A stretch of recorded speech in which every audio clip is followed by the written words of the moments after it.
നമസ്കാരം. Out of ഫോക്കസിലേക്ക് എല്ലാവർക്കും സ്വാഗതം. PV അൻവറിൻ്റെ വാർത്താസമ്മേളനം തുടരുകയായിരുന്നു. അതുകൊണ്ടാണ് അല്പം വൈകിയത്. ആ വിഷയം കൂടി നമുക്ക് ചർച്ചയിൽ വരേണ്ടതുണ്ടല്ലോ. ഇന്ന് 3 വാർത്താസമ്മേളനങ്ങളാണ് ഈ വിഷയവുമായി ബന്ധപ്പെട്ട് നടന്നത്. രാവിലെ 9 മണിക്ക് PV അൻവർ വാർത്താസമ്മേളനം വിളിച്ച് ചില കാര്യങ്ങൾ പറയുന്നു. 11 മണിക്ക് മുഖ്യമന്ത്രിയുടെ വാർത്താസമ്മേളനം നടക്കുന്നു. പക്ഷേ മുഖ്യമന്ത്രിയുടെ വാർത്താസമ്മേളനമാണ് നേരത്തെ തീരുമാനിച്ചത്. അൻവർ അതിനുശേഷം തീരുമാനിക്കുകയും പക്ഷേ നേരത്തെ നടത്തുകയും ചെയ്തു. അതിനുശേഷം മുഖ്യമന്ത്രിയുടെ വാർത്താസമ്മേളനം 1.25 മണിക്കൂർ നീണ്ട ആ വാർത്താസമ്മേളനത്തിന് ശേഷം വൈകുന്നേരം PV അൻവറും വാർത്താസമ്മേളനം വിളിച്ച് മുഖ്യമന്ത്രിക്ക് മറുപടി പറയുകയുണ്ടായി. സാഹിബ്, ഇത് വല്ലാത്തൊരു ദിശയിലേക്കാണ് കാര്യങ്ങൾ പോകുന്നതെന്ന് തോന്നുന്നു. കാരണം P ശശി ഈ കാര്യത്തിൽ കുറ്റക്കാരനാണോ അല്ലയോ എന്നുള്ള ചർച്ച ഒരു ഭാഗത്ത് നടക്കുന്നു.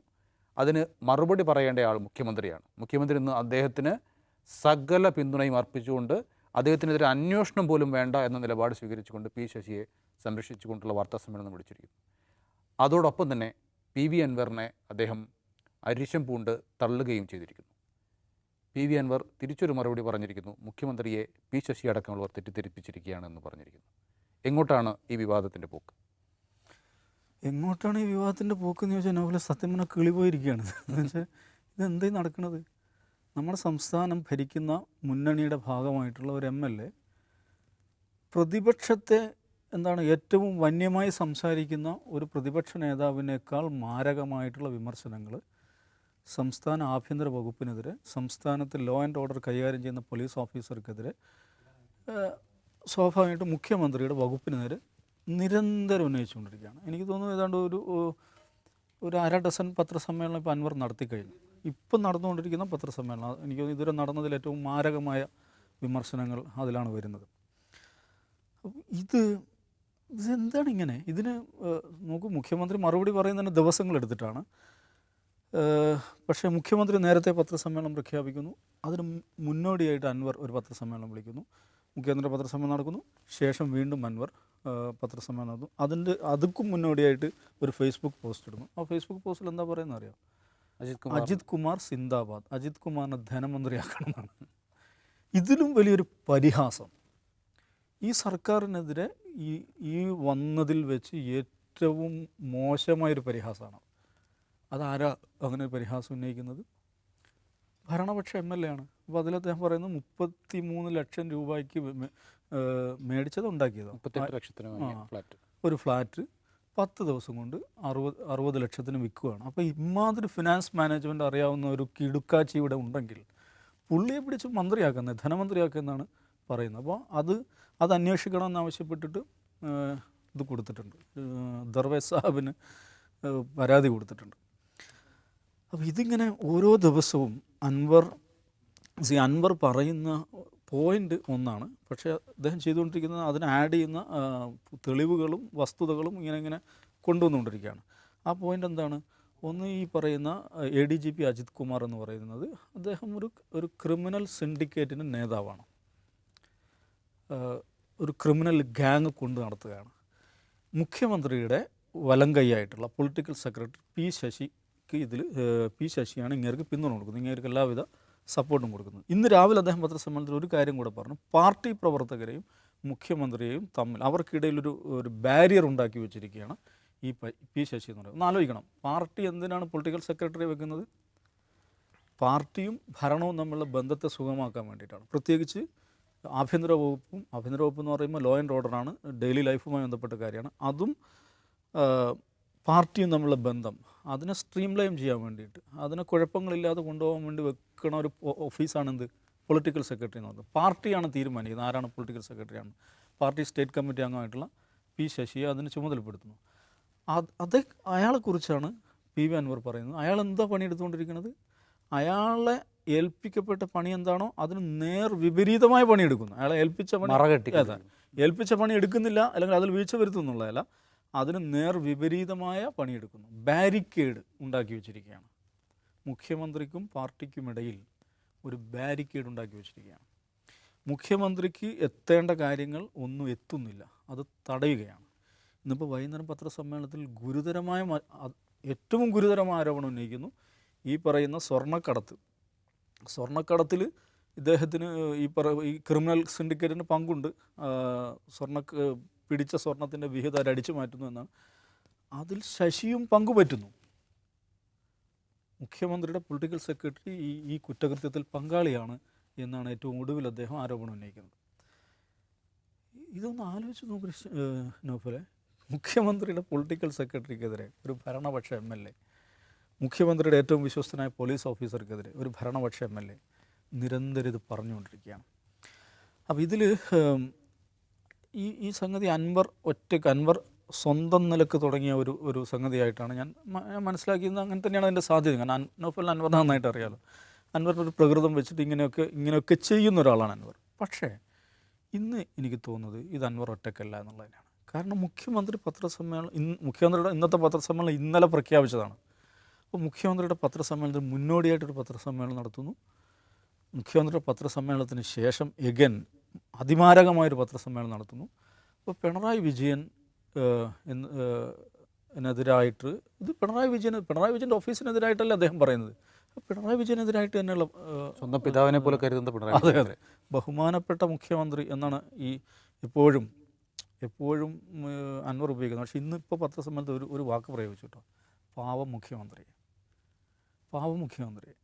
എന്നിട്ട് അദ്ദേഹം ആവർത്തിച്ച് പറയുന്നതാണ് മുഖ്യമന്ത്രിയെ തെറ്റിദ്ധരിപ്പിക്കുന്നു. എല്ലാം അതാണ്. മുഖ്യമന്ത്രി ശശി തെറ്റിദ്ധരിപ്പിക്കുന്നു, അജിത് കുമാർ തെറ്റിദ്ധരിപ്പിക്കുന്നു, സുജിത് ഇരട്ടച്ചങ്കുള്ള മുഖ്യമന്ത്രി. അതെ. അപ്പം മുഖ്യമന്ത്രി എന്ന് പറഞ്ഞാൽ എന്താണ്? ഇങ്ങനെ എല്ലാവർക്കും തെറ്റിദ്ധരിപ്പിക്കാൻ വേണ്ടിയിട്ട് ഇങ്ങനെ നിന്ന് കൊടുക്കുന്ന ഒരാളാണോ? മുഖ്യമന്ത്രി അറിയിക്കുന്നില്ല, മുഖ്യമന്ത്രി അറിയുന്നില്ല, മുഖ്യമന്ത്രിയെ തെറ്റിദ്ധരിപ്പിക്കുന്നു എന്ന് പറഞ്ഞാൽ അതിൻ്റെ അർത്ഥം എന്താണ്? ഇദ്ദേഹം ഈ പണിക്ക് പറ്റുന്നില്ല എന്നല്ലേ? മുഖ്യമന്ത്രി എന്ന് പറഞ്ഞാൽ ഹെഡ് ഓഫ് ദ ഗവൺമെൻറ്റാണ്. ഒരു സർക്കാരിൻ്റെ എല്ലാ കാര്യങ്ങളെയും മേൽനോട്ടം വഹിക്കേണ്ട വളരെ സുപ്രധാനമായ ഉത്തരവാദിത്വം നിൽക്കുന്ന ഒരാൾ. അദ്ദേഹം ഇങ്ങനെ എല്ലാവരുടെയും തെറ്റിദ്ധരിപ്പിക്കലിന് വിധേയമായി ആ തെറ്റിദ്ധരിപ്പിക്കലിലൂടെ പ്രവർത്തിക്കുന്ന ഒരാളാണെങ്കിൽ അതിൻ്റെ അർത്ഥം ഈ പണിക്ക് പറ്റില്ലെന്നല്ലേ? എത്ര തവണ ഇന്നത്തെ ഈ വൈകുന്നേരത്തെ പത്രസമ്മേളനത്തിൽ എത്ര തവണയാണ് മുഖ്യമന്ത്രിയെ തെറ്റിദ്ധരിപ്പിക്കുന്നു, മുഖ്യമന്ത്രിയെ തെറ്റിദ്ധരിപ്പിച്ചു, പാവം മുഖ്യമന്ത്രി, ഇതിങ്ങനെ പറഞ്ഞുകൊണ്ടിരിക്കുന്നത്? ഈ പണിക്ക് പറ്റില്ല എന്നാണ് അൻവർ പറയുന്നത്. അപ്പോൾ ഒരു ചീഫ് തെറ്റിദ്ധരിപ്പിക്കൽ മന്ത്രി എന്ന് എന്തിനാണ് ഈ പറഞ്ഞതിൻ്റെ അർത്ഥം? ഒരു ചീഫ് മിനിസ്റ്റർ ഇങ്ങനെയാണോ? അല്ലെങ്കിൽ നമുക്കൊരു ചീഫ് മിനിസ്റ്ററെ കുറിച്ചുള്ള കാഴ്ചപ്പാട് എങ്ങനെയാണോ? ചീഫ് മിനിസ്റ്റർ എന്ന എല്ലാ കാര്യങ്ങളെക്കുറിച്ചും ശരിയായി ധരിച്ച് നിലപാടുകൾ സ്വീകരിച്ച് ഭരണപരമായ നടപടികൾ സ്വീകരിക്കാൻ ഭരണഘടനാപരമായി ബാധ്യസ്ഥനായ ഒരാളാണ്. അപ്പോൾ ഇദ്ദേഹം അതിന് പറ്റില്ല, ഈ പണിയെടുക്കാൻ പറ്റുന്നില്ല എന്നാണ് അൻവർ പറയുന്നത്. അപ്പോൾ എനിക്ക് തോന്നുന്നു ഇന്ന് അൻവർ ഇത്ര ഗുരുതരമായ ഈ ഒരു വിമർശനങ്ങളുമായിട്ട് വരുന്നുണ്ടെങ്കിൽ അൻവർ ഒറ്റയ്ക്കല്ല എന്ന് തന്നെയാണ് ഞാൻ വിചാരിക്കുന്നത്. ജിംസപ്പ് ഏറ്റവും ഒടുവിലായി വാർത്താസമ്മേളനത്തിൽ പറയുന്ന പല കാര്യങ്ങളും വളരെ ഡയറക്റ്റായിട്ട് പി ശശിയെ ആക്രമിക്കുന്നു. അത് വളരെ ഡയറക്റ്റായിട്ട് മുഖ്യമന്ത്രിയിലേക്ക് എത്തുന്നതുമാണ്. ഏറ്റവും ഈ സ്വർണ്ണക്കള്ളക്കടത്തിൻ്റെ അടക്കമുള്ള വിഷയങ്ങൾ. അപ്പോൾ ഇത് മുഖ്യമന്ത്രി ഇപ്പം ദിവസങ്ങളെടുത്ത് ഇങ്ങനെയൊരു മറുപടി പറഞ്ഞു. അൻവറിന് മറുപടി അറിയാൻ മണിക്കൂറുകൾ മാത്രമേ വേണ്ടി വരുന്നുള്ളൂ. ഒറ്റയ്ക്കല്ല എന്ന് ദാവൂദ് സാഹിബ് പറയുകയും ചെയ്യുന്നു. അപ്പോൾ സ്വാഭാവികമായും ഇത് വരുന്ന ദിവസങ്ങളിൽ വലിയ പ്രത്യാഘാതം പാർട്ടിയിലും സർക്കാരിലും ഉണ്ടാക്കില്ല. നമ്മൾ ഇതിൽ കാണേണ്ട ഒരു കാര്യം, ഈ CPM എന്ന പാർട്ടിയെക്കുറിച്ചാണ് ഇവിടെ ആലോചിക്കേണ്ടത്. അപ്പോൾ CPM എന്ന പാർട്ടി എന്ന് പറഞ്ഞാൽ അവർക്കൊരു റെക്ടിഫിക്കേഷൻ മെക്കാനിസം ഉണ്ട്. അവരുടെ പാർട്ടി സമ്മേളനങ്ങൾ തന്നെ റെക്ടിഫിക്കേഷൻ മെക്കാനിസമാണ്. എന്തെങ്കിലും തിരുത്തലുകൾ വരുന്നതൊക്കെ പാർട്ടി സമ്മേളനങ്ങളിലാണ്, പാർട്ടി കോൺഗ്രസ്സുകളിലാണ്. ഈ പി സുന്ദരയ്യ പാർട്ടിയുടെ ജനറൽ സെക്രട്ടറി ആയിരുന്ന സമയത്ത് അദ്ദേഹം ജനറൽ സെക്രട്ടറി സ്ഥാനവും പോളിറ്റ് ബ്യൂറോ അംഗത്വവും രാജിവെച്ച് പുറത്തു വന്ന ആളാണ്. അതിന് അദ്ദേഹം ഒരു കത്തെഴുതി, അത് പാർട്ടിക്ക് വേണ്ടി ഒരു കത്തെഴുതി, ഞാൻ എന്തുകൊണ്ട് രാജിവെച്ചു. ആ കത്തല്ല, ശരിക്കും ഒരു ബുക്ക്ലെറ്റാണ്. വളരെ വിശദമായിട്ടത് വിശദീകരിക്കുന്ന ഒരു കാര്യമാണ് ഞാൻ എന്തുകൊണ്ട് രാജിവെച്ചു എന്നുള്ളത്. അപ്പോൾ പോളിറ്റ് ബ്യൂറോയിലും പാർട്ടി കേന്ദ്ര കമ്മിറ്റിയിലൊക്കെ നടന്ന ചർച്ചകളെക്കുറിച്ച് അദ്ദേഹം പറയുകയാണ്. എന്താണ് ചർച്ച എന്നറിയോ? അടിയന്തരാവസ്ഥ കാലത്ത്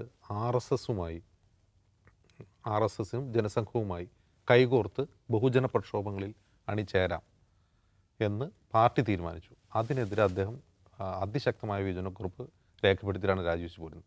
ഈ വിയോജനക്കുറിപ്പ് പാർട്ടി അതിൽ അംഗങ്ങൾക്ക് കൊടുക്കുകയോ പാർട്ടി ചർച്ച ചെയ്യുകയോ ഒന്നും ചെയ്തിട്ടില്ല. പകരം അത് പിന്നീട് ഡൽഹിയിലുള്ള പബ്ലിഷേഴ്സ് അത് പ്രസിദ്ധീകരിക്കുകയാണ് ചെയ്തത്. അത് അവൈലബിളാണ്. ഞാൻ എന്തുകൊണ്ട് രാജിവെച്ചു എന്നാണ് പുസ്തകത്തിൻ്റെ പേര്. അപ്പോൾ എന്തുകൊണ്ട് കോൺഗ്രസ്സിനോട് മറ്റ് ഒപ്പോസിഷൻ പാർട്ടീസിനോടൊപ്പം ചേരുന്ന പോലെ RSSുമായും ജനസംഘവുമായി ചേരരുത് എന്നാണ് സുന്ദരയ്യ പറയുന്നത്. എന്തുകൊണ്ടാണ് അത് ചെയ്തതെന്ന് അദ്ദേഹം വിശദീകരിക്കുന്നുണ്ട്. അപ്പോൾ അതൊരു റെക്ടിഫിക്കേഷൻ പ്രോസസ്സാണ്, പാർട്ടിയുടേതായ റെക്ടിഫിക്കേഷൻ പ്രോസസ്സ്. അത് അദ്ദേഹം എതിർത്തു, അദ്ദേഹത്തിന് സാധിച്ചില്ല, അദ്ദേഹം രാജിവെച്ച് പുറത്തു വന്നു, അദ്ദേഹം പാർട്ടിയിൽ നിന്ന് പോയൊന്നുമില്ല.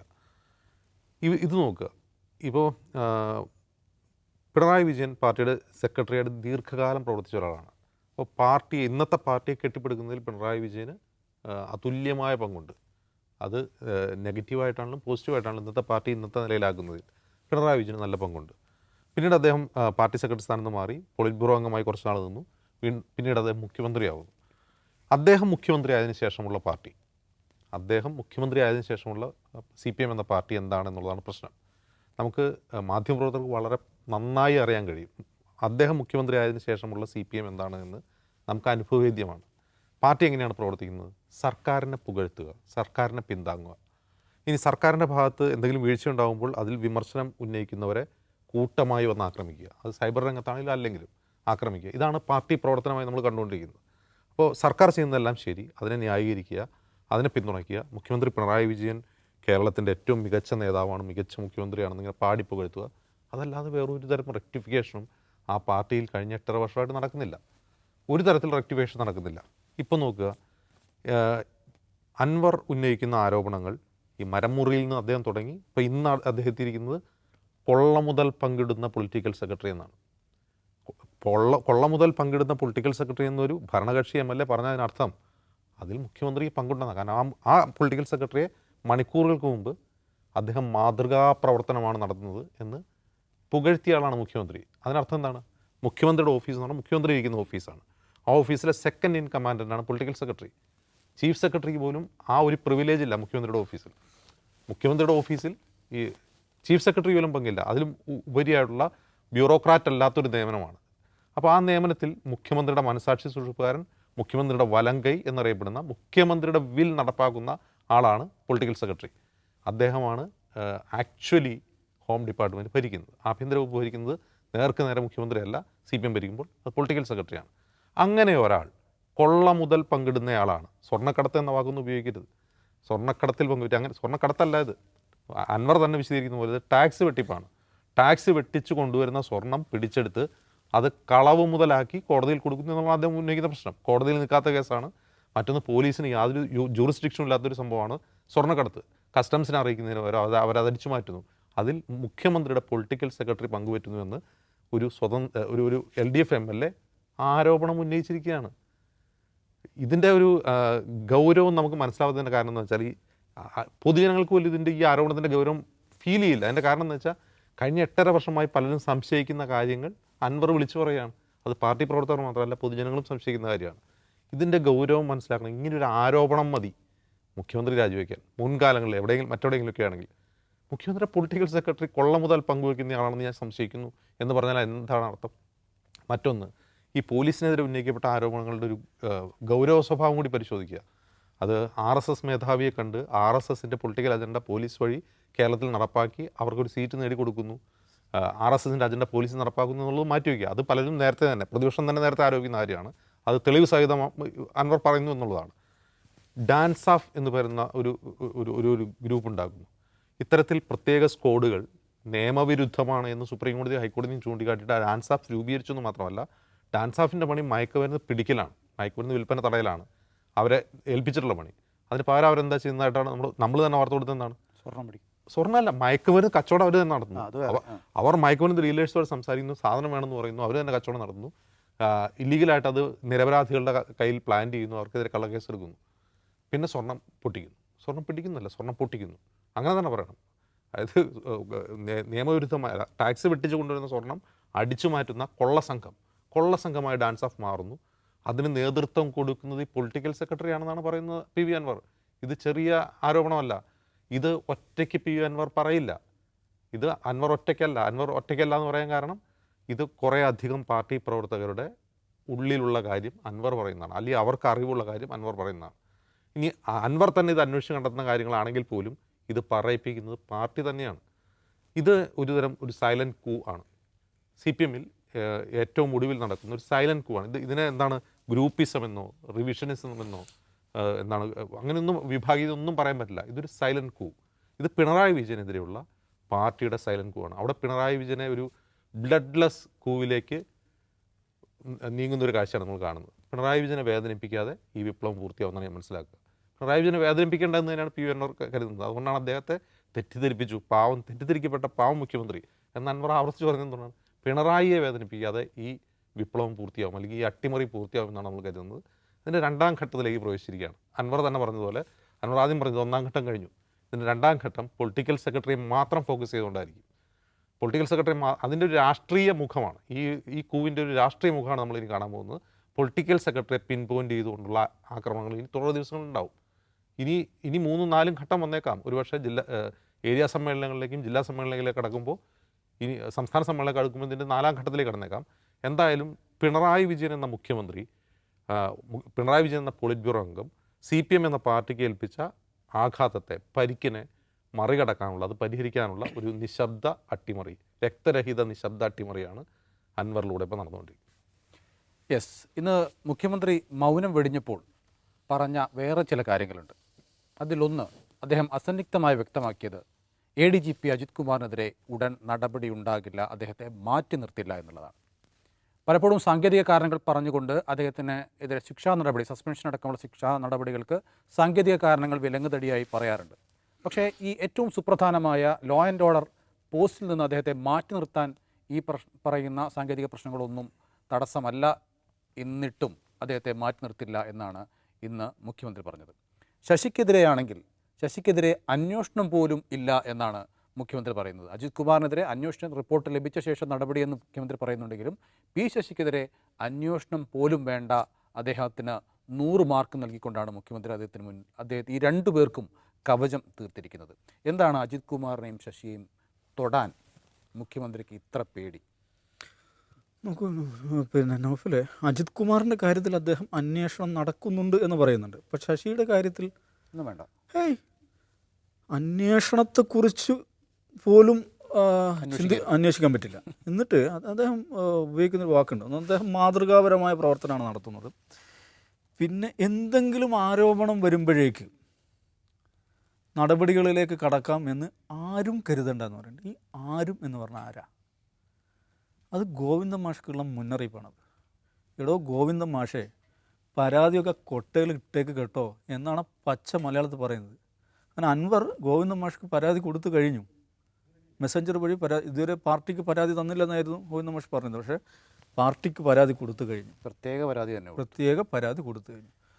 അപ്പം ആജാതി ഏർപ്പാടൊന്നും വേണ്ട കേട്ടോ എന്ന് വളരെ വ്യക്തമായി സന്ദേശം കൊടുക്കുകയാണ് ചെയ്യുന്നത്. ഗോവിന്ദൻ മാഷ്ക്കാണ് ആ സന്ദേശം, പാർട്ടിക്കാണ് ആ സന്ദേശം. ഇത് എനിക്ക് ഓർമ്മ വരുന്നത്, ഈ തെരഞ്ഞെടുപ്പിന് ശേഷം, ലോക്സഭാ തെരഞ്ഞെടുപ്പിന് ശേഷം ഇതിനെ പാർട്ടി വിലയിരുത്തിയിട്ടില്ല. വിലയിരുത്തുന്നതിന് മുന്നോടിയായിട്ട് നിയമസഭയിൽ ഇദ്ദേഹം പ്രസംഗിക്കുന്നുണ്ട്, ഈ മുഖ്യമന്ത്രി.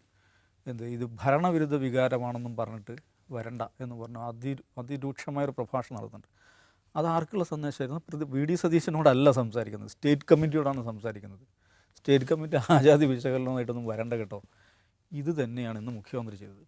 ശശി മാതൃകാ പ്രവർത്തനം നടത്തുന്ന ആളാണ്. സ്റ്റേറ്റ് കമ്മിറ്റിയാണ് പുള്ളി നിശ്ചയിച്ചത്. ശശിയുടെ മാതൃകാ പ്രവർത്തനം എന്തൊക്കെയാണെന്ന് നമുക്കറിയാലോ. ശശി നേരത്തെ പൊളിറ്റിക്കൽ സെക്രട്ടറി ആയിരുന്നു ഈ EK നായനാർ. അന്ന് ചെയ്തു കൂട്ടിയത് എന്താണെന്നതിനെക്കുറിച്ച് അപസർപ്പക സ്വഭാവത്തിലുള്ള അന്നത്തെ മാഫിയ പ്രവർത്തനങ്ങളുടെ കഥകൾ CPMൻ്റെ തന്നെ മുതിർന്ന നേതാക്കന്മാർ പറയുന്നുണ്ട്. പോട്ടെ, അത് കഴിഞ്ഞിട്ട് സ്റ്റേറ്റ് കമ്മിറ്റിയുള്ള അദ്ദേഹം എങ്ങനെയാണ് പെട്ടെന്ന് ബ്രാഞ്ചിലേക്ക് തരം താഴ്ത്തപ്പെടുന്നത്? എന്ത് മാതൃകാ പ്രവർത്തനത്തിൻ്റെ പേരിലാണ്? ആ മാതൃകാ പ്രവർത്തനം എന്തായിരുന്നു എന്ന് കണ്ണൂരിലെ CKP പത്മനാഭനോടെങ്കിലും ചോദിച്ചാൽ മതി. അല്ലെങ്കിൽ അവിടുത്തെ ഒരു DYFI നേതാവുണ്ട്, അജിത്ത് എന്നതാണ് പേര്, പുള്ളിയോടും ചോദിച്ചാൽ മതി. അപ്പോൾ സ്റ്റേറ്റ് കമ്മിറ്റിയിലുണ്ടായിരുന്ന ശശി ബ്രാഞ്ചിലേക്ക് പോകുന്നു. പിന്നെന്താ സംഭവിക്കുന്നത്? പിന്നെ എഗൻ സ്റ്റേറ്റ് കമ്മിറ്റിയിലേക്ക് തിരിച്ചു വരികയാണ്. എറണാകുളം സമ്മേളനത്തിൽ അദ്ദേഹം സമ്മേളന പ്രതിനിധി പോലുമല്ല എന്ന് മനസ്സിലാക്കണം. സമ്മേളന പ്രതിനിധി പോലുമല്ലാത്ത, നേരത്തെ സ്റ്റേറ്റ് കമ്മിറ്റിയിൽ നിന്ന് ബ്രാഞ്ചിലേക്ക് തരം താഴ്ത്തപ്പെട്ട ഒരാൾ പൊടുന്നനെ സ്റ്റേറ്റ് കമ്മിറ്റിയിലേക്ക് വരുന്നു. പിന്നെ അഗൻ ഈ പറയുന്ന പൊളിറ്റിക്കൽ സെക്രട്ടറി ആവുന്നു. ഈ മനുഷ്യൻ മാതൃകാ പ്രവർത്തനം നടത്തുന്ന ആളെന്നാണ് മുഖ്യമന്ത്രി പറയുന്നത്. അപ്പോൾ എന്താ പരിപാടി? ഇവർ തമ്മിൽ എന്താണ് ഇടപാട് എന്നൊരു ഗുരുതരമായിട്ടുള്ള ഒരു ചോദ്യം അവിടെ ഉണ്ട്. പക്ഷേ മുഖ്യമന്ത്രി ലക്ഷ്യം വെച്ചിരിക്കുന്നത് അതൊന്നുമല്ല. നിങ്ങൾ അതിലേക്കൊന്നും നോക്കണ്ട, ഗോവിന്ദൻ മാഷോടാണ് പറയുന്നത്. ആരെങ്കിലും എവിടെ നിന്നെങ്കിലും എന്തെങ്കിലും ആരോപണം ഉന്നയിക്കുമ്പോഴേക്ക് അതുമേ കയറി പിടിക്കാനുള്ള പരിപാടി നോക്കേണ്ടതില്ല എന്ന സന്ദേശമാണ് കൊടുക്കുന്നത്. അപ്പോൾ അത് ഓക്കെ, ഒരു കാര്യം നൗഫൽ ശ്രദ്ധിക്കണം. ഈ വിവാദമുണ്ടായതിന് ശേഷം ടെലിവിഷൻ ചർച്ചകൾ പാർട്ടി പ്രതിനിധികളെ അയക്കുന്നില്ല. അതെന്താ അയക്കാത്തത്? ഞങ്ങൾ ഇതിന് ന്യായീകരിച്ച് മെഴുകാൻ ഞങ്ങളില്ല എന്നാണ് പാർട്ടി തീരുമാനിച്ചിരുന്നത്. നമുക്കറിയാലോ, AKG സെൻറ്ററിൽ നിന്നുള്ള ആളുകളെ നമുക്ക് അസൈൻ ചെയ്ത് തരുന്നത് ഓരോ ദിവസവും രാത്രി. അപ്പോൾ ന്യായീകരിച്ച് മെഴുകാൻ പാർട്ടി സഖാക്കളെ ഞങ്ങൾ വിട്ടുകൊടുക്കുന്നില്ല എന്ന് പാർട്ടി തീരുമാനിച്ചിരിക്കുകയാണ്. ഇന്ന് തീരുമാനം മാറ്റി. ഇന്നെന്താ തീരുമാനം? ഇന്ന് മുതൽ കിട്ടുന്നുണ്ട് അല്ല ജിപ്സ? അത് ഈ വിഷയത്തിൽ വരുന്നുണ്ടോ? ഈ വിഷയത്തിൽ ഇന്ന് മുതൽ വന്നു അല്ലേ? മുഖ്യമന്ത്രി പത്രസമ്മേളനം നടത്തിയത് നോക്കാം. അപ്പോൾ ഞാൻ പറഞ്ഞ വെച്ചാൽ ഈ പാർട്ടിക്കെതിരാണ് ഒന്നാമതായിട്ട് ശശിയെ പ്രൊട്ടക്റ്റ് ചെയ്തുകൊണ്ട് മുഖ്യമന്ത്രി നടത്തിയ പ്രയോഗങ്ങൾ. പാർട്ടിയോടാണ് അദ്ദേഹം സംസാരിക്കുന്നത്. ഞാൻ ശശിയെ ഒരു നിലക്കും കൈവിടില്ല എന്ന് തന്നെയാണ് അദ്ദേഹം പറയുന്നത്. അതിൽ ഒന്നാമത്തെ.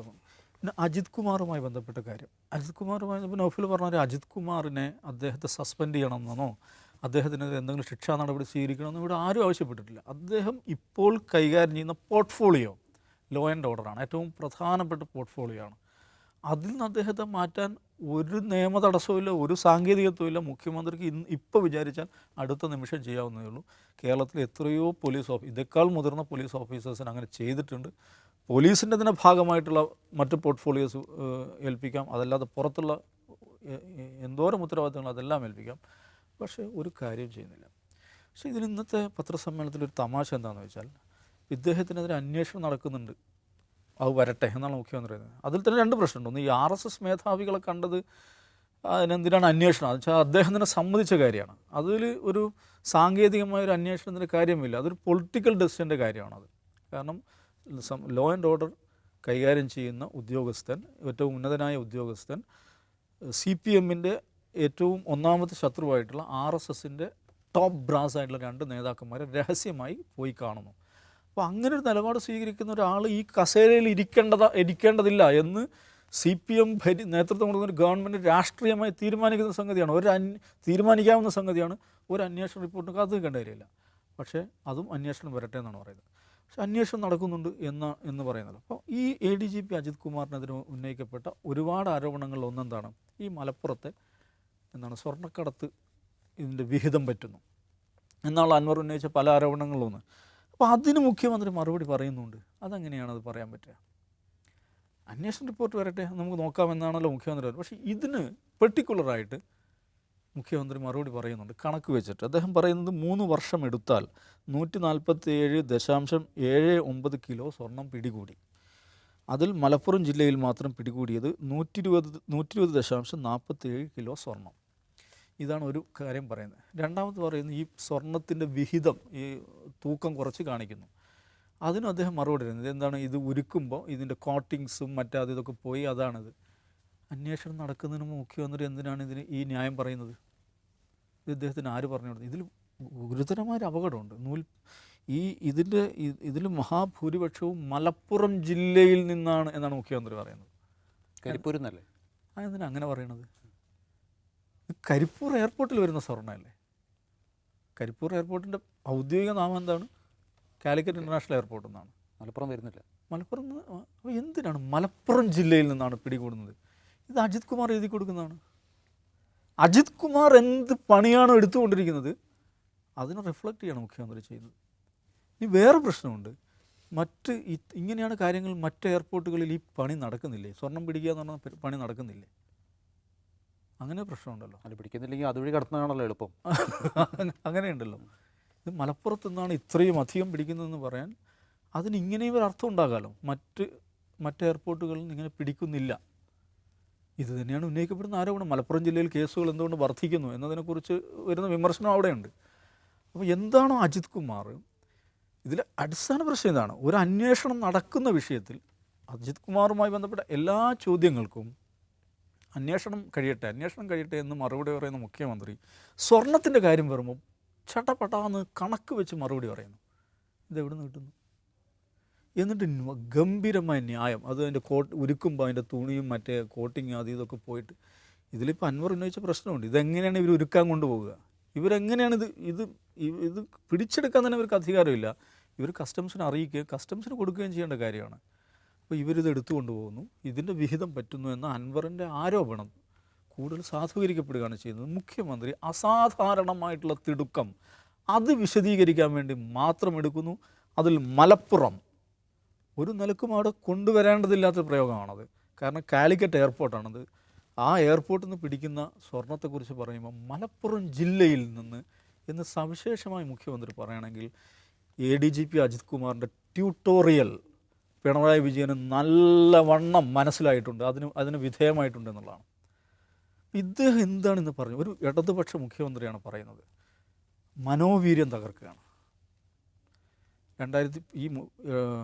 ഇദ്ദേഹം മുഖ്യമന്ത്രി ആയത് മുതൽ ഇദ്ദേഹം ഏറ്റവും കൂടുതൽ പോലീസുമായി ബന്ധപ്പെട്ട വിമർശനങ്ങളെ പ്രതിരോധിക്കാൻ വേണ്ടി ഇദ്ദേഹം ഏറ്റവും കൂടുതൽ ഉപയോഗിച്ച വാക്കാണെന്ന് മനസ്സിലാക്കണം. ആഭ്യന്തരകാര്യ മന്ത്രിയല്ല, ഞാനൊരു മനോവീര്യകാര്യ മന്ത്രിയാണ്, പോലീസിൻ്റെ മനോവീര്യകാര്യ മന്ത്രിയാണ് താനെന്ന് മുഖ്യമന്ത്രി ആവർത്തിക്കുകയാണ് ചെയ്യുന്നത്.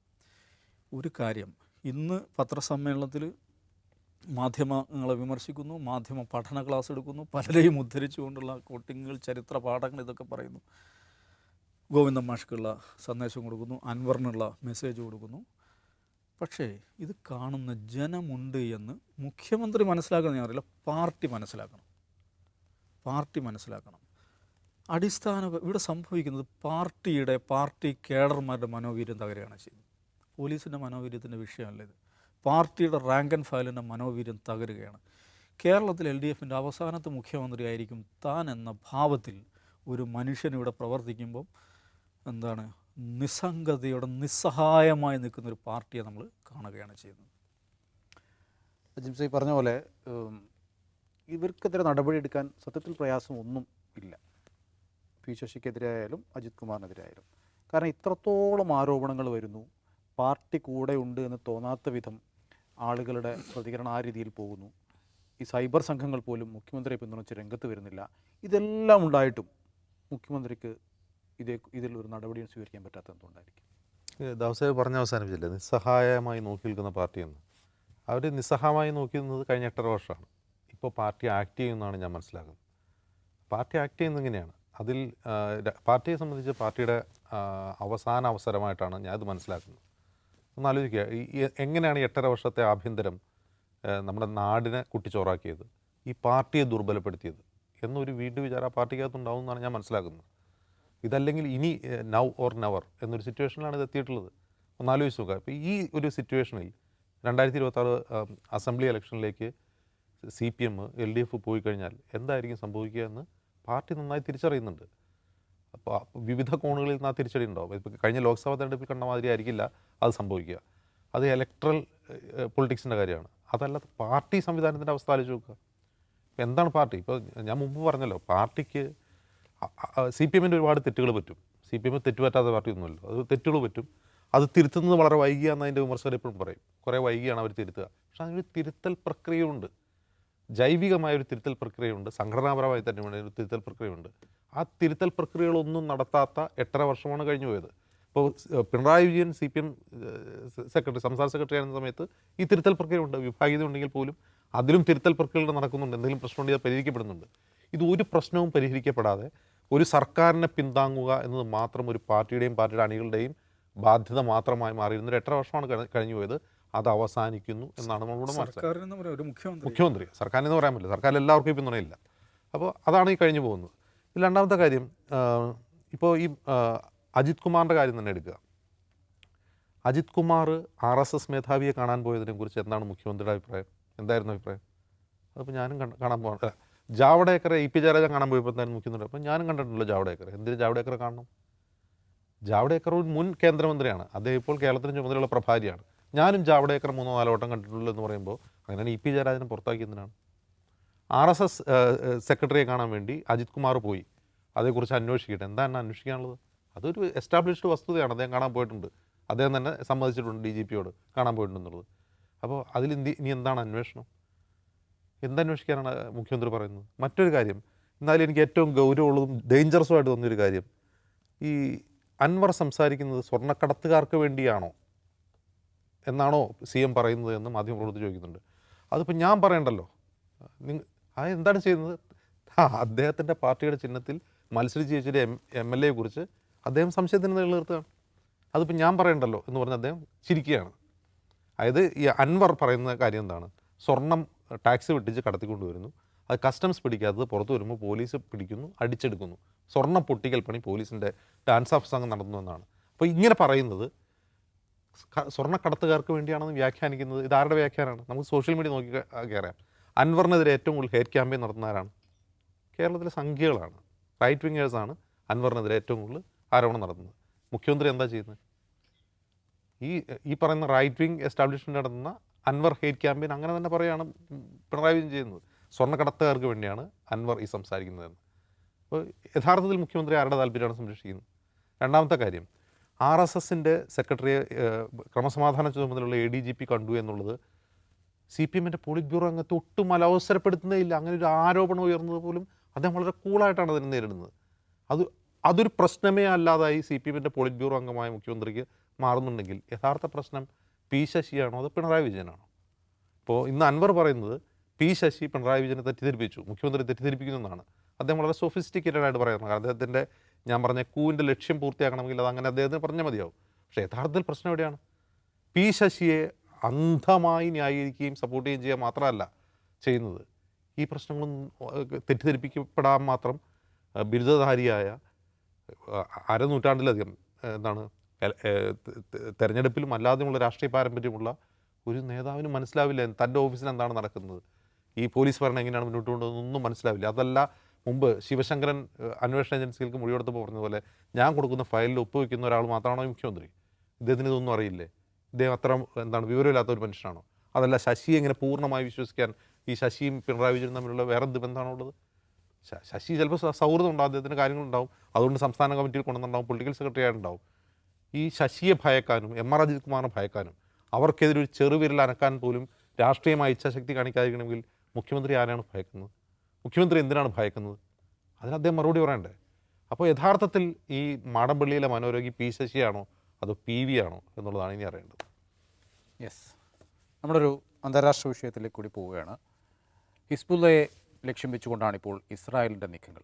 കഴിഞ്ഞ ദിവസമുണ്ടായ പേജർ സ്ഫോടന പരമ്പര നമ്മൾ കണ്ടതാണ്. നിരവധി ആളുകൾ മരണപ്പെട്ടു, ഒരുപാട് ആളുകൾക്ക് പരിക്കേൽക്കുകയുണ്ടായി. അതിന് പിന്നിലൊരു മലയാളി ഉണ്ട് എന്നുള്ള വാർത്തകളൊക്കെ ഒരു ഭാഗത്ത് വരികയും ചെയ്യുന്നു. ഗസയിലെ അവസ്ഥ നമുക്കറിയാം, ലബനാനിലെ അവസ്ഥയും ആ നിലയിലേക്ക് പോകാനുള്ള സാധ്യതയുണ്ടോ എന്നാണ് നമ്മൾ അന്വേഷിക്കേണ്ടത്. എന്താണ് ദാവൂദ് തോന്നുന്നത്? എന്താ നിലവിലുള്ളൊരു അവസ്ഥ അനുസരിച്ച്? ലബനാനിൽ കഴിഞ്ഞ സെപ്റ്റംബർ 17 ഇസ്രായേൽ നടത്തിയിട്ടുള്ള ഈ പേജർ ബ്ലാസ്റ്റുകളുണ്ടല്ലോ, അത് ലോകത്ത് ഭയങ്കരമായിട്ട് ആഘോഷിക്കപ്പെടുന്നുണ്ട്. നമ്മുടെ സൈബർ സ്പേസിൽ നോക്കിയാൽ എന്താണ് ഈ സംഖ്യകളും നവനാസ്തികരും ഭയങ്കരമായിട്ടുള്ള ആഹ്ലാദ തിമർപ്പിലാണ്. കാരണം ഹിസ്ബുള്ളൊക്കെ ഇമാതിരി അടി കൊടുത്തു എന്നുള്ളത് നിശ്ചയമായിട്ടത് ഒരു ഹിസ്ബുള്ളയെ സംബന്ധിച്ചിടത്തോളം സൈനികമായിട്ട് സംസാരിക്കുകയാണെങ്കിൽ അതൊരു ഭയങ്കരമായിട്ടൊരു ബ്ലോ തന്നെയാണ്. ആ ബ്ലോ എന്ന് പറയുമ്പം 3000-ഓളം ആളുകൾക്ക് പരിക്ക് പറ്റി, 30-40 ആളുകൾ കൊല്ലപ്പെട്ടു, 70 പേരായി അല്ലേ? ആ നിലക്ക് അതത്ര വലിയൊരു സംഗതിയല്ല. പക്ഷേ അതൊരു സൈക്കോളജിക്കൽ ബ്ലോ ആണ്. കാരണം അവരുടെ ഒരു കൺട്രോൾ ആൻഡ് കമാൻഡ് സ്ട്രക്ചറിനെ മൊത്തത്തിൽ അത് ബാധിച്ചു എന്നുള്ളത് മാത്രമല്ല, ഇവരെന്തിനാണ് പേജറിലേക്ക് മാറിയത്, ബീപ്പറിലേക്ക് മാറിയത് എന്തിനാണ്? മറ്റ് ഈ മൊബൈൽ ഫോൺ കോംപ്രമൈസ് ചെയ്യപ്പെടും എന്നുള്ളത് കൊണ്ട് ഇതിലേക്ക് മാറുന്നു. അപ്പോൾ ആ സംഘടന എടുക്കുന്ന ഒരു സ്റ്റെപ്പ് നേരത്തെ കലകുട്ടി മനസ്സിലാക്കുകയും അവരുടെ ഓർഡേഴ്സ് എവിടെ പോകുന്നു എന്ന് മനസ്സിലാക്കുകയും, അത് ഏറ്റവും കൂടുതൽ വരുന്ന റിപ്പോർട്ട് അത് പോർട്ട് ലേ ഓവറുള്ള സമയത്താണ് ഈ സാധനം ഇതിനകത്ത് ഇട്ടെന്നൊക്കെയാണ് പറയുന്നത്. ഇനി ആ സപ്ലൈ ചെയിൻ മൊത്തം ബ്രേക്ക് ചെയ്യാൻ പറ്റുന്നു, അവർക്ക് അതിനകത്ത് കയറാൻ പറ്റുന്നു. എന്നിട്ട് അവരുടെ ഈ എല്ലാ അതിൻ്റെ നേതൃത്വം മുതൽ താഴത്തെ ഫൈറ്റേഴ്സ് വരെയുള്ള ആ സ്ട്രക്ചറിൽ മൊത്തം ഈ ബ്ലാസ്റ്റ് സംഭവിക്കുന്നുണ്ട്.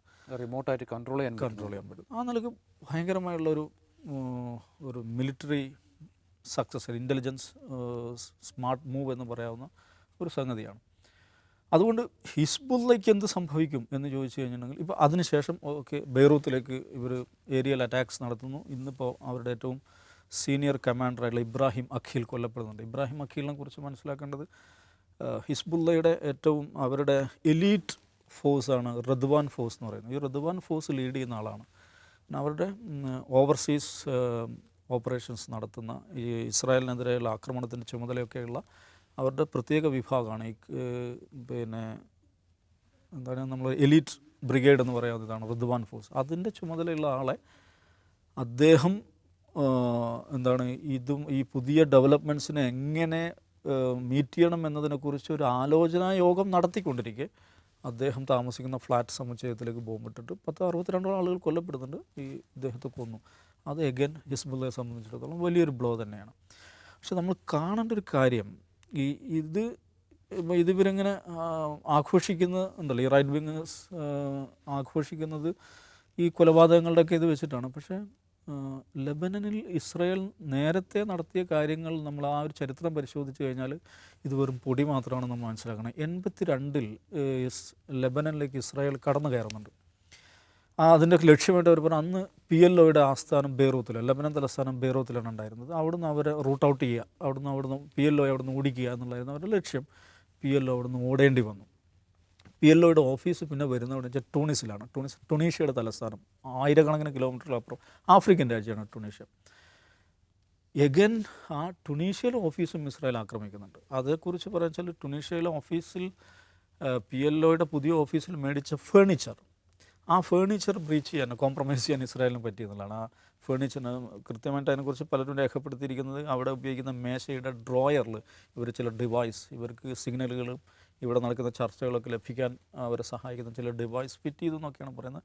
എഗൻ അവർക്കത് കൃത്യമായിട്ട് ലൊക്കേറ്റ് ചെയ്യാൻ പറ്റി, ആക്രമിച്ചു. ഇസ്രായേൽ നടത്തിയ ആദ്യത്തെ ഏറ്റവും വിദൂരമായ ആക്രമണമായിരുന്നു ടൂണിസിലെ PLO ഓഫീസ് ആക്രമണം.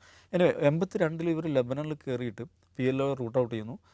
എന്നിട്ട് അവിടെ ഷബ്ര ഷാത്തില മാസക്കർ എന്ന് പറഞ്ഞൊരു സംഭവമുണ്ട്. അപ്പോൾ ഈ പലസ്തീൻ ഹിസ്റ്ററിയിലെ ഏറ്റവും വേദനാജനകമായ, ഏറ്റവും രക്തപങ്കിലമായൊരു അധ്യായമാണ്. എന്ന് വെച്ചിട്ടുണ്ടെങ്കിൽ ഷബ്ര ഷാത്തില എന്ന് പറയുന്നത് ബെയ്റൂത്തിലെ 2 അഭയാർത്ഥി ക്യാമ്പുകളാണ്. 48-ലെ യുദ്ധത്തിൽ അഭയാർത്ഥികളായിട്ട് വന്നുള്ള ആളുകൾ, അവർ ഈ ചായ്പിലും മറ്റൊക്കെ കിടക്കുന്ന ആയിരക്കണക്കിന് ആളുകൾ താമസിക്കുന്ന 2 അഭയാർത്ഥി ക്യാമ്പുകളാണ്. അവിടെ അന്നത്തെ SLA, സൗത്ത് ലെബനീസ് ആർമി എന്ന് പറയുന്ന ഒരു ക്രിസ്ത്യൻ തീവ്ര മിലീഷ്യയുണ്ട്. അവരും IDF-ഉം കൂടി ചേർന്നിട്ട് സെപ്റ്റംബർ 1953 സെപ്റ്റംബർ 16 മുതൽ 18 വരെ 2.5 ദിവസം നടത്തിയിട്ടുള്ള അതിമാരകമായ ആക്രമണം, അതാണ് ഈ സബ്ര ഷാത്തില മാസക്കർ എന്ന് പറയുന്നത്. അതിന് നേതൃത്വം കൊടുത്തത് IDF-ൻ്റെ അന്നത്തെ പ്രധാനപ്പെട്ട ചുമതലയുള്ള ഏരിയൽ ഷറോണാണ്. ഇങ്ങനെ പിന്നീട് ഇസ്രായേലി പ്രൈം മിനിസ്റ്റർ ആകുന്നുണ്ട്. ബുച്ചർ ഓഫ് സബ്ര എന്നാണ് അദ്ദേഹം അറിയപ്പെടുന്നത്. അപ്പോൾ ഈ 2 ദിവസം കൊണ്ട് അല്ലെങ്കിൽ 2.5 ദിവസം കൊണ്ട് 5000-ഓളം ആളുകളെയാണ് കൊന്നത്. അതിനെക്കുറിച്ചുള്ള പുസ്തകങ്ങളൊക്കെ ധാരാളം ലഭ്യമാണ്. അതിൽ എന്താണ് അവരുടെ പേര്, സ്റ്റീവ് ലീ എന്ന് പറഞ്ഞൊരു അമേരിക്കൻ പത്രപ്രവർത്തകയുണ്ട്. അവരതിനെക്കുറിച്ച് ധാരാളം എഴുതിയിട്ടുണ്ട്. അവരതിനെ ബോഡികൾ സ്ത്രീകൾ റേപ്പ് ചെയ്യപ്പെട്ടിട്ടുണ്ട്. ചെറിയ കുഞ്ഞുങ്ങളുടെ മൃതദേഹങ്ങൾ ഈ ഗാർബേജുകളിൽ കൂനയായിട്ട് കിടപ്പുണ്ടായിരുന്നു അവർ എഴുതുന്നുണ്ട്. മ്യൂട്ടിലേറ്റ് ചെയ്യപ്പെട്ട, അംഗവിച്ഛേദനം ചെയ്യപ്പെട്ട ബോഡികൾ, ഇതിനെക്കുറിച്ച് അത് നമുക്ക് വായിച്ചു പോകാൻ പോലും പറ്റാത്ത വിധമാണ് അതിനെക്കുറിച്ച് രേഖപ്പെടുത്തൽ അക്കൗണ്ടുകൾ എന്ന് പറയുന്നത്. അപ്പോൾ ആ സബ്ര ഷാത്തില മാസക്കർ അവിടെ നടന്നിട്ടുണ്ട്. അപ്പോൾ അതിന് ശേഷം 82-ലാണ് ഇത് നടക്കുന്നത്. 83-ൽ അമേരിക്കൻ എംബസിയിൽ സ്ഫോടനം നടക്കുന്നുണ്ട്. അമേരിക്കൻ എംബസിയിൽ പ്രത്യേകിച്ച് കുറേ CIA ഉദ്യോഗസ്ഥന്മാർ യോഗം ചേരുന്ന സമയത്ത് സ്ഫോടനം നടക്കും. 10-60 ആളുകളിൽ കൊല്ലപ്പെടുന്നുണ്ട്. അത് 83 ഏപ്രിലാണ്.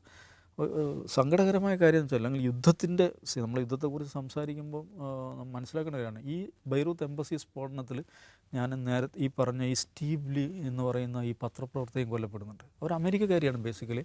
അവരെന്തോ ഒരു ആവശ്യത്തിന് വേണ്ടി എംബസിയിൽ പോയതാണ്. അപ്പോൾ പലസ്തീനുകൾക്ക് വേണ്ടി നിരന്തരമായി എഴുതുകയും വാദിക്കുകയും ചെയ്തുകൊണ്ടിരുന്ന പത്രപ്രവർത്തകയാണ്. അവർ ഈ ആക്രമണത്തിൽ, ഈ സ്ഫോടനത്തിൽ കൊല്ലപ്പെടുന്നുണ്ട്. 83-ൽ. ഒരു വർഷം കൊണ്ട് അവർ പുസ്തകം എഴുതി. ധാരാളം എഴുതിയിട്ടുണ്ട് അവരതിനെക്കുറിച്ച്. ഇത് 82 ഏപ്രിലാണ്, 82 തുടക്കത്തിലാണ് സബ്ര ഷാത്തില നടക്കുന്നത്. 83 ഒക്ടോബറിൽ അവിടുത്തെ അമേരിക്കൻ ബാരക്കിലുണ്ട്, അവർ നാവി അവരുടെ സ്പെഷ്യൽ ഫോഴ്സിൻ്റെ ബാരക്സിൽ സ്ഫോടനം നടക്കുന്നത്. 200 ചില്ലാൻ അമേരിക്കൻ സൈനികർ കൊല്ലപ്പെട്ട. ഒരുപക്ഷെ 2ാം ലോക മഹായുദ്ധത്തിന് ശേഷം ഇത്രയും അധികം അമേരിക്കൻ സൈനികർ ഒരു സിംഗിൾ ഇവൻറ്റിൽ കൊല്ലപ്പെടുന്നത് അവിടെയാണ്. അതൊക്കെ ഈ സബ്ര ഷാത്തിലക്ക് മറുപടി ആയിക്കൊണ്ട് ഈ പലസ്തീനി സംഘടനകളും പലസ്തീൻ ഇസ്ലാമിക് ജിഹാദും ഹിസ്ബുള്ളയുമാണ് അതിൻ്റെ ഉത്തരവാദികളെന്നാണ് അമേരിക്കയുടെ ആരോപണം. ഇസ്ലാമിക് ജിഹാദ് അത് ഓൺ ചെയ്യുകയും ചെയ്യുന്നുണ്ട്, ഹിസ്ബുള്ള ഓൺ ചെയ്തിട്ടില്ല. അപ്പോൾ ഞാൻ പറഞ്ഞാൽ ഇങ്ങനത്തെ ചരിത്രം ലെബനനുണ്ട്. വലിയ കൂട്ടക്കൊലകളുടെയും ആക്രമണങ്ങളുടെയും. അപ്പോൾ അങ്ങനെ അവർ 82 ലെബനനിൽ കയറിയിട്ട് 2000 വരെ സദേൺ ലെബനൻ പൂർണ്ണമായി, സദേൺ ലെബനൻ എന്ന് പറഞ്ഞാൽ ഇന്നത്തെ ഹിസ്ബുള്ളയുടെ ഏറ്റവും പ്രധാനപ്പെട്ട ശക്തി കേന്ദ്രമാണ്. സദേൺ ലെബനൻ 2000 വരെ ഇസ്രായേലിൻ്റെ കയ്യിലായിരുന്നു, ഇസ്രായേലി അധിനിവേശത്തിലായിരുന്നു. 2000-ൽ അവർക്ക് അവിടുന്ന് പിൻവാങ്ങി പോരേണ്ടി വന്നിട്ടുണ്ട്. ഇങ്ങനെയും ചരിത്രം ഉണ്ട്, നമ്മൾ മനസ്സിലാക്കണം. എന്ന് പറഞ്ഞാൽ ഇസ്രായേൽ അതിൻ്റെ മിലിറ്ററി മൈറ്റ് ഉപയോഗിച്ചുകൊണ്ട്, അവരുടെ ഈ പറയുന്ന എന്താ പറയുക സൈനിക ഇൻ്റലിജൻസ് ശക്തി ഉപയോഗിച്ചുകൊണ്ട് ഈ ലെബനൻ എന്ന് പറയുന്ന രാജ്യത്തെയും ഹിസ്ബുള്ള എന്ന പ്രസ്ഥാനത്തെയും തകർക്കാൻ വേണ്ടി ആകാവുന്നതെല്ലാം ചെയ്തിട്ടുണ്ട്. ഇമാദ് മുഗ്നിയ എന്ന് പറഞ്ഞിട്ട് അവരുടെ ഏറ്റവും പ്രധാനപ്പെട്ട ലീഡർ ഉണ്ടായിരുന്നു. ആ ഇമാദ് മുഗ്നിയെ ഇവർ കാർ ബോംബ് സ്ഫോടനത്തിൽ കൊല്ലുന്നുണ്ട്. അവർ എത്രയോ നേതാക്കന്മാരെ ഈ നിലക്കുള്ള ലെബനനകത്തും ലെബനന് പുറത്തും ടാർഗറ്റഡ് അസാസിനേഷനൊക്കെ കൊല്ലുന്നുണ്ട്. ഇനി പറയുന്ന ഈ മൊബൈൽ സ്ഫോടനം എന്ന് പറയുന്നത് ഇതും ആദ്യമായിട്ടല്ല. 1996 യഹിയ അയ്യാഷ് എന്ന് പറഞ്ഞിട്ട് ഖസാം, ഹമാസിൻ്റെ പ്രധാനപ്പെട്ട ഒരു നേതാവുണ്ടായിരുന്നു. ഖസാം ബ്രിഗേഡിൻ്റെ ഫൗണ്ടർ എന്ന് പറയാവുന്ന ആളാണ്. അയാളെക്കുറിച്ച് ഇസ്രായേലി ഇൻ്റലിജൻസ് വിശേഷിപ്പിക്കുന്ന വാക്ക് ദ എൻജിനീയർ ഫോക്സ് എന്നാണ്, കുറുക്കൻ എൻജിനീയർ. അദ്ദേഹത്തിൻ്റെ കൊലപാതകത്തെക്കുറിച്ച് തന്നെ ഒരു പുസ്തകമുണ്ട്, the hunt for the engineer എന്ന് പറഞ്ഞിട്ട്. ഈ മനുഷ്യനെ 96-ൽ മൊബൈൽ ഫോൺ ഉപയോഗിച്ച് കൊല്ലുന്നുണ്ട് ഇസ്രായേൽ. 96 ശ്രദ്ധിക്കണം, മൊബൈൽ ഫോണിനെക്കുറിച്ച് നമ്മളൊന്നും കേട്ടിട്ടില്ലാത്ത കാലമാണ്. മൊബൈൽ ഫോൺ വളരെ റെയറായിട്ടുള്ളൊരു കാലമാണ്. അതെങ്ങനെയാണ് ഈ ഖസാം ബ്രിഗേഡിൽപ്പെട്ട ഈ യഹിയ അയ്യാഷിൽ ഒരു മൊബൈൽ ഫോൺ ഉപയോഗിക്കാൻ പറ്റുന്നതെന്ന് വെച്ചിട്ടുണ്ടെങ്കിൽ, ഇദ്ദേഹത്തിനൊരു ബന്ധു ഇദ്ദേഹത്തിൻ്റെ ബർത്ത്ഡേക്കോ എന്തോ ഒരു സവിശേഷ സന്ദർഭത്തിൽ ഒരു മൊബൈൽ ഫോൺ സമ്മാനമായി കൊടുക്കുകയാണ് ചെയ്യുന്നത്. അപ്പോൾ ഈ ബന്ധുവിനും മറ്റൊരാളാണ് ഈ ഫോൺ കൊടുക്കുന്നത്. അത് പക്ഷേ മൊസാദ് എന്ന് വെച്ചാൽ 3 ഗ്രാം RDX അതിനകത്ത് വെച്ചിരുന്നതാണ്. അപ്പോൾ ഈ പേജർ സ്ഫോടനത്തിൻ്റെ സമാനമായ രീതിയാണത്. പിന്നെ 96-ൽ മൊബൈൽ ഫോണിൽ RDX വെച്ച് അങ്ങനെയാണ് ഈ യഹിയ അയ്യാഷിനെ അവർ കൊല്ലുന്നത്. അപ്പോൾ എന്ന് വെച്ചാൽ ഖസാമിൻ്റെ ബോംബ് ഡിസൈനറായിട്ടാണ് അദ്ദേഹം ഉണ്ടായിരുന്നത്. അദ്ദേഹത്തെക്കുറിച്ച് ഇസ്രായേലി ഇൻ്റലിജൻസ് തന്നെ പറയുന്നത് ഡിറ്റർജൻറ്റിൽ നിന്ന് വരെ ബോംബുണ്ടാക്കാൻ കഴിവുള്ള എൻജിനീയർ എന്നാണ് അദ്ദേഹത്തെക്കുറിച്ച് പറയാനുണ്ടായിരുന്നത്. അപ്പോൾ ഈ നിലക്കുള്ള ഓപ്പറേഷൻസ്, മൊബൈൽ എക്സ്പ്ലോഷൻസ്, അതിൻ്റെ ദീർഘമായ ചരിത്രം ഇസ്രായേലിനുണ്ട്.